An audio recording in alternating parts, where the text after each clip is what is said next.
Happy Sabat sa tanan, mga igsoon, Budangan Kristo. Ito nang sugdan atong programa no, kaya medyo daghan-daghan tao program karong kabuntagon. Mintras magulat ka sa atong mga kaigsuunan na nagpaingon diri, so maginahinay na pagtaog sugod.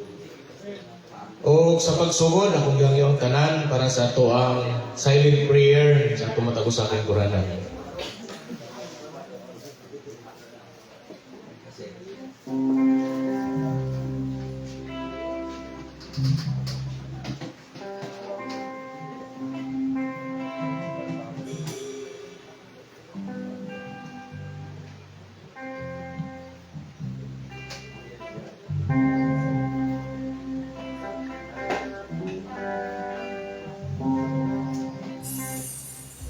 Akong gihangyaong tanan sa pagpanindog alang sa ato ang isiunang awit atong kantahon ang Sabado Adlaw Balaan.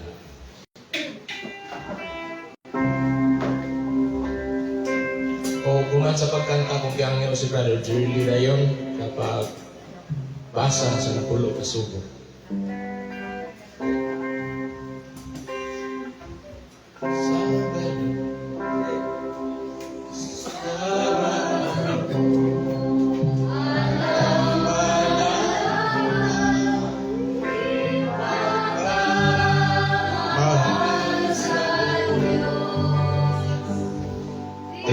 Iman sa magbubunga, auman siliyo ka. Langit yung taog ang dagat, ibuhat sa ilong. Onyahin pahulay siya sa balaan sa balong. Sa balaan niyang hanggang iliman buwan ikaw. Maoyan lang iglilihim sa pagsimba sa atong Diyos. Anak mo sunugon, o gani mo hayuban sa tibok niyang adlaw. Ulan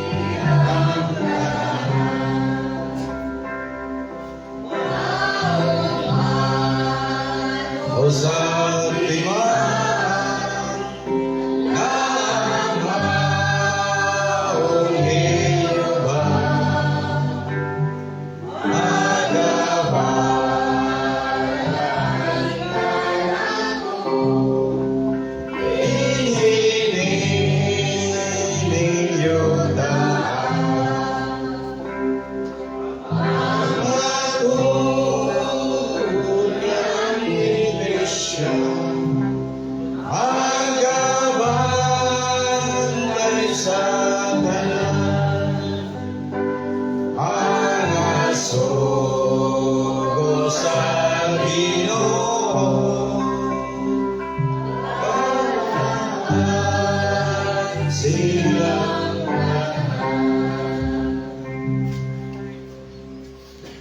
Magpabiling ko sa pagtindog, samtang pagbabasahon ni Brother Jerry, napulo ang mga sugo.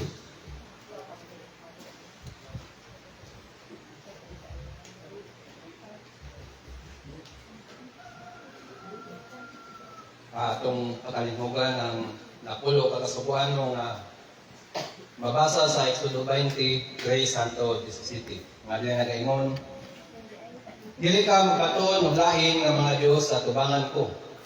Alam kanimo, dili ka magbuhat og usa ka larawan nga linilok. Bisan sa dagway, sa bisan unsang butanga, nga tuwa sa itaas sa langit, kundi ni sa ilalom sa yuta, kung saan sa tubig sa ilalom sa yuta. Dili mo yuko ang imong kaugalingon kanila, ni magalagad kanila. Kaya ko si Jehova nga imong Diyos, mao ang Diyos nga buhuan, nga nagaduaw sa pagkadahutan sa mga mahan, sa ibabaw sa mga anak, sa ibabaw sa ikatulog, o sa ibabaw sa ikaupat kakaliwatan sa mga nagadumot kanako. O nagapakita ako sa may gugmaong kalulot, alang sa lilibo kanila, na nahigugma kanako o nagabantay sa akong mga suko. Dili mo pagamiton ang ngalan ni Jehova ng imong Diyos sa pasipala, kay si Jehova, dili mag-isip nga walay sala nga itong nagagamit sa iyang ngalan sa pasipala. Hinumduman mo ang adlaw nga ipapahulay aron sa pagbalaan nini. Sa unong kaadlaw magbuhat ka, o buhaton mo ang tanan nga imong bulaton.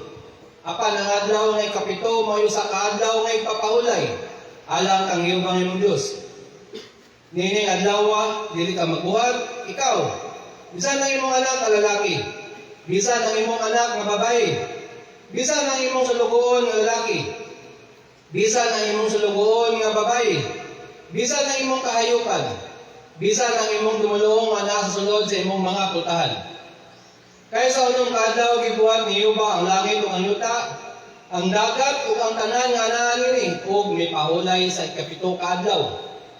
Busa gitunanginan ni Jehova ang adlaw nga ipapahulay ug gibalaan niya kini.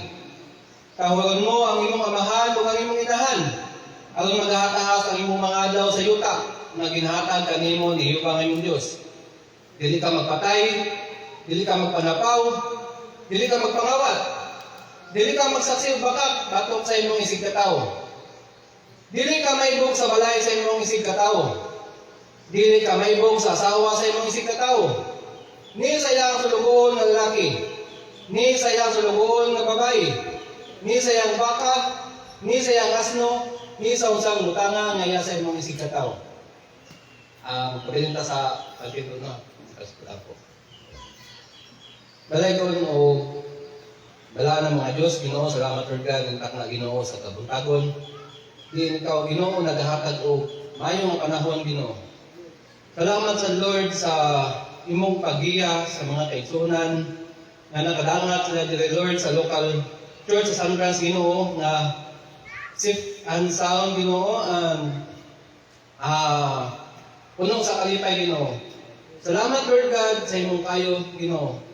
Lord God, ningtak na Ginoo sa kabuntagon, ning adlaw nga ipapahulay sa among fellowship, Ginoo. Lord God, among ginasangpit, imong balaang Espiritu, Ginoo, nga makauban ka mo, Lord, din Ginoo, ang mga pulong, Ginoo, ilabi na sa tima, Ginoo, na pag ipakaon, Ginoo, sa mga pastor, Ginoo. Dili ka na mo, Lord, mo kining hinaot, Ginoo, nga dili kini mo labayng kawang, Lord, o amo kining masaktan, Ginoo, mapatik ni Ginoo sa mga tagsa-tagsa ka mga kasing-kasing, Ginoo. Salamat, Lord God, sa imong kayo, Ginoo. Dili ko matagpaw, Ginoo, sa pagpasalamat tungod sa imong kayo, Ginoo. O dumog gimaya, Lord, ang nabalik na kanimo. In Jesus' name we pray. Amen. Amen.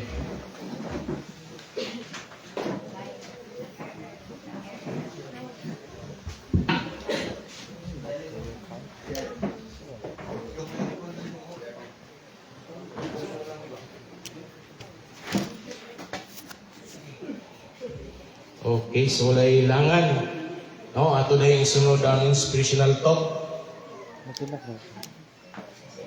So atong ihatag kang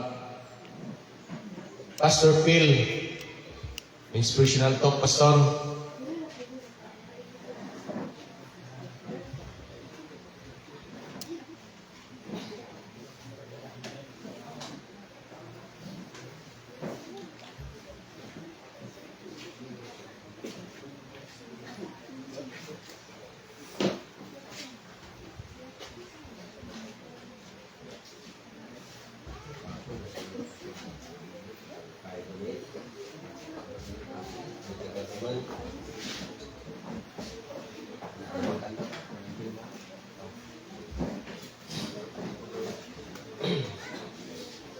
May buntag mga igsoon, diya kang Kristo.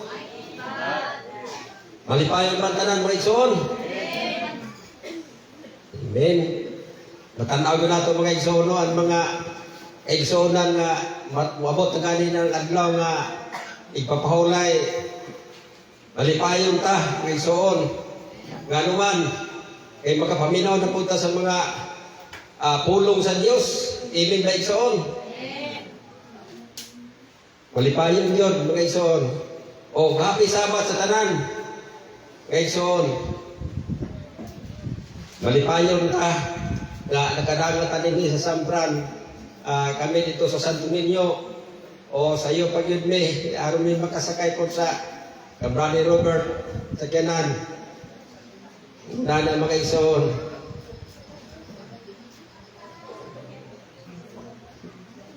Di natulangan ng mga igsoon, no?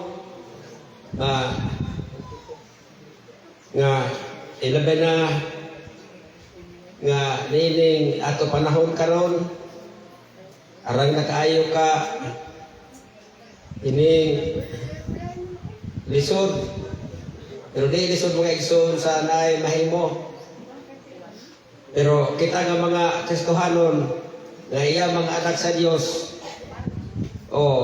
di nato na ikagool kay nga naman mga igsoon ato ra ito diyan nato makagool kato sa Ginoo. Amen mga igsoon.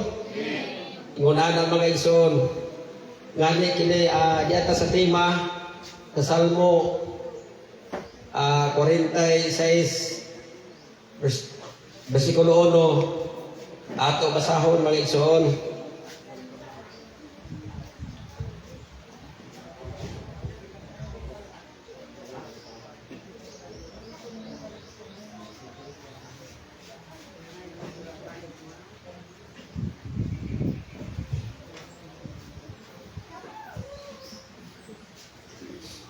Nag-ingon din mga igsoon sa Salmo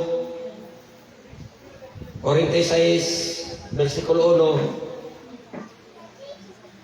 1, ang Diyos mo'y ato na lang panan, yun mo'y ato gikinahanglan karon sa atong kinabuhi, ato yun itugyan mga igsoon, no? Nga kita ani agayon nagapuyo nining lisod nato nga kahimtang karon. Ingon ana mga igsoon ato na aninaw ining kagubot sa laing nasod. Ngani dinhi sa Salmo matud pa ni Salmista David sa Salmo 1, Salmo 46 versikulo 1, ang Dios mao ang atong nalagpanan o kalig-on, madali nga katabang sa atong kalisdanan. Kana mga igsoon, ang Diyos ra oy ato dalangpanan kana karon nga panahon. Kundi lang ang karon panahon sa tanan panahon igsoon. Kana mo nay ato gi anong kanunay ta nga naagyon sa atong kinabuhi ang Diyos kanunay nga anuman. Kaysa diha nga ang Diyos na sa kinabuhi mao kanay nagmando kanang Espiritu Santo, no? Sa atong kinabuhi nga duman. Kaysa diha mga igsoon nga naa sa atong kinabuhi ang Ginoo sa atong kanunay ato gihandom, di kita pasagdan igsoon. Ingon ana mga igsoon. Kay nga duman ang Dios kanunay nagtanaw sa iyang mga anak. Ingon ana mga igsoon, dugang mga igsoon nga ako ipuno nini nga maong bersikulo. Dini kita sa Salmo 62 bersikulo 7.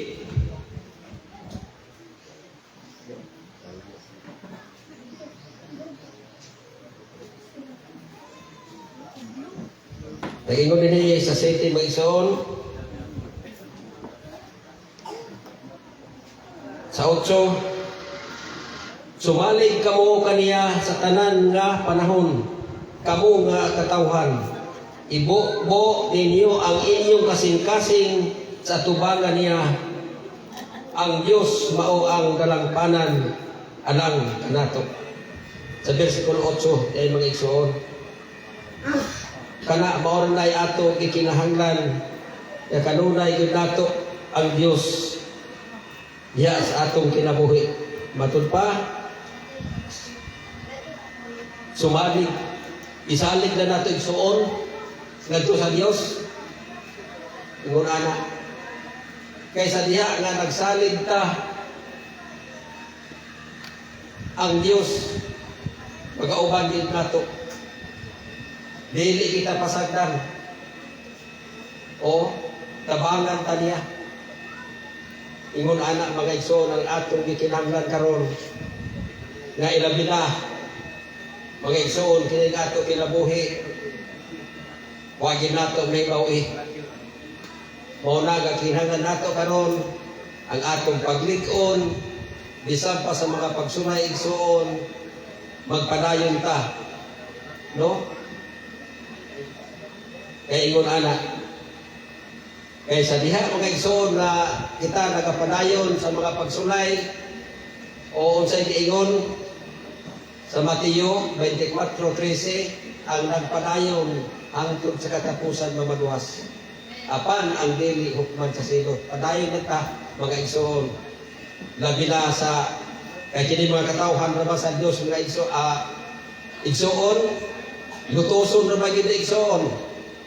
Ang lutoso ni nga moabot na ng mga panahon na o na nga kainom ko sa yadto sa mahal ni Pastor Dinger o naana diha akan una tanang baboy o di ka mukha na sundan ani ko ano niya ipakuan sa imo wag ani tay pag salig yan na igsoon. Ingon anak, anato lang yun, nga barong kita nga likon, dili matarong. Ingon anak mga igsoon. Nga, gikinahanglan na to, nga kita mga anak sa Diyos, magpabilin ta. Dili, nga maong iglesia. Nga naman, dili mapakyas igsoon. Naay saad sa Diyos, alang kanato sa diha nga nakabarog ka, nakapadayon ta, hangtod sa pagpadayag sa Ginoo. Naay saad igsoon.